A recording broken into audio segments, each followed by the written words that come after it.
everybody. Cindy A. Lewis here. Welcome.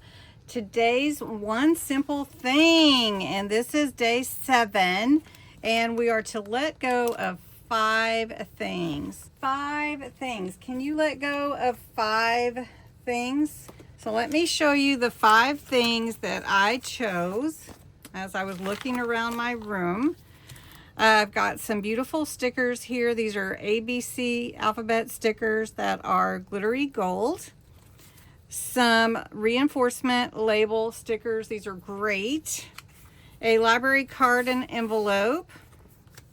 Some stamps. This is the postcard stamp with some postal stamps and some marks, you know, the postal cancellation. Some splatter and some greetings.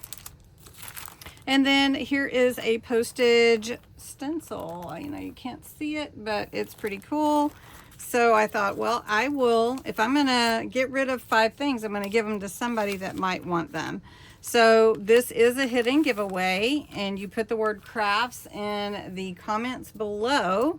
And that is one simple thing for today. So how about that? That's pretty awesome, right? So make sure you enter the hidden giveaway. The keyword is crafts. And don't forget to watch the other videos because you might have missed a hidden giveaway there. Anyway, that is one simple thing. Can you let go of 5 things? Can you? I think you can. Anyway, thanks so much for watching. Have a wonderful day.